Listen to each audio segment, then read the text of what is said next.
This will be an example round in a 2-player game. Normally, the heroes would start at the staging area and explore from there, but we're showing a turn a few rounds in. The heroes are already exploring the land and have 2 minions to defeat. We have randomly selected 2 minions, and through our adventuring, the blue minion has become aware of our presence and is actively trying to attack us. We represent that by flipping its card face up. Let's start a round. We begin with the game phase. First, all stamina moves 1 space towards 0. You will notice both heroes and enemies have stamina gauges. The stamina gauge represents how fatigued or enraged a unit is and will alter their overall attack.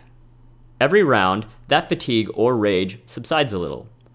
For example, this enemy was at +1, their overall attack would be 10 + 1, 11.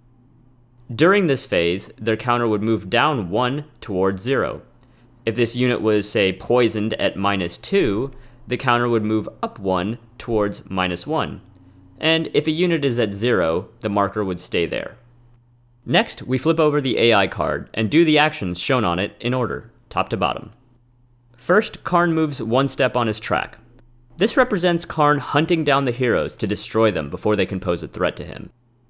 If Karn ever reaches the end of his track, he shows up on the land board and will almost certainly destroy the heroes. The next thing the AI card tells us is that all enemies move 3. Minions have 2 states, idle and active. Idle minions are face down, unaware of the heroes, and will follow their hunting paths along the land, patrolling for the heroes. Active minions, however, will always attack the nearest hero. What if there are 2 equally close heroes? In this case, the minion could have gone here or here. They are both within 3 and equally close to heroes. All enemies break these ties by choosing their path based on the land board's combat square. That is the square in the lower corner. The minion will always go in the direction of the lower number. In this case, the minion has the option of either going in the 3 direction or the 2 direction, so it will pick the 2 direction. Of course, different AI cards yield different results. For fun, let's look at another possibility. In this card, Karn moves up 1 on his track, and then the next icon states that all active enemies, which are enemies that are face up, gain +1 rage.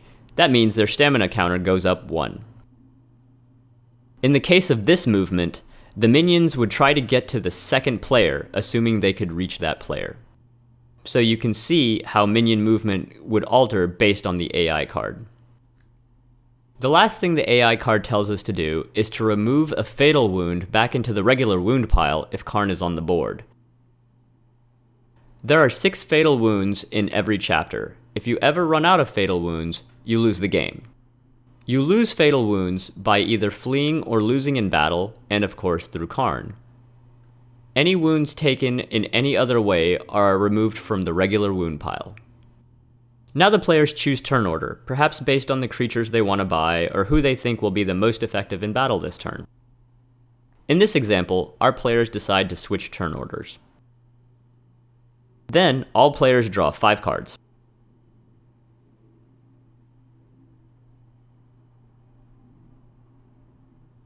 Now, we move on to the summon phase. In turn order, each player plays their hand. Creatures with red banners on their cards have abilities that happen immediately when they are played.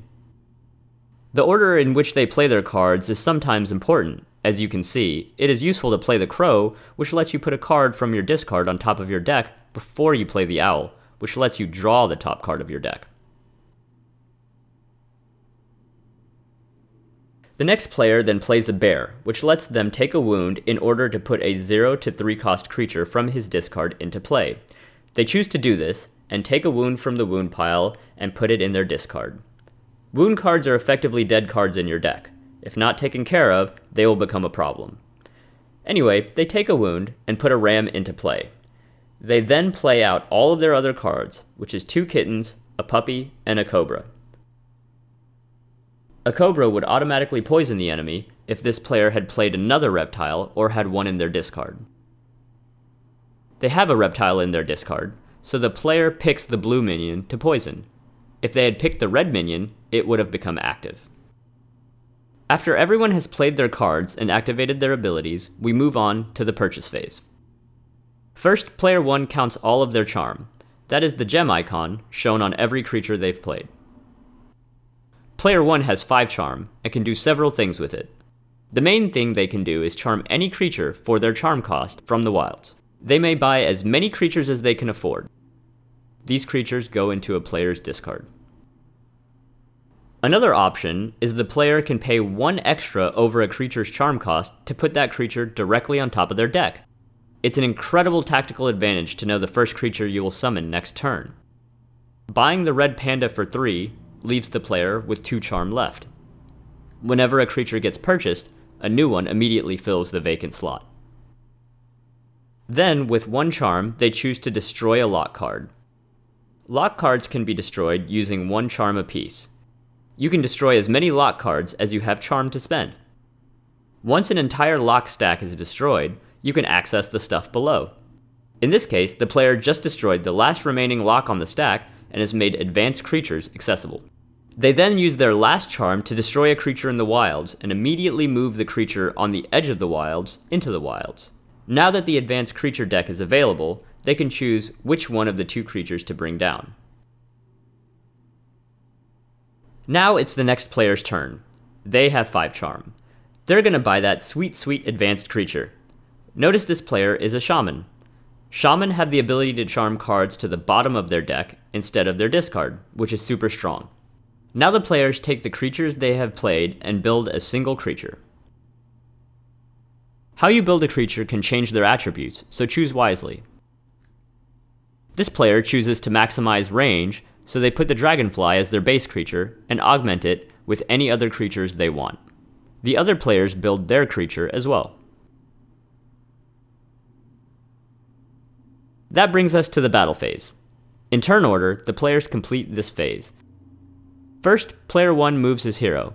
This hero decides it wants some treasure, so they end their move on the treasure. A treasure stays out in front of you and has a one-time use. Destroy it to use its effect.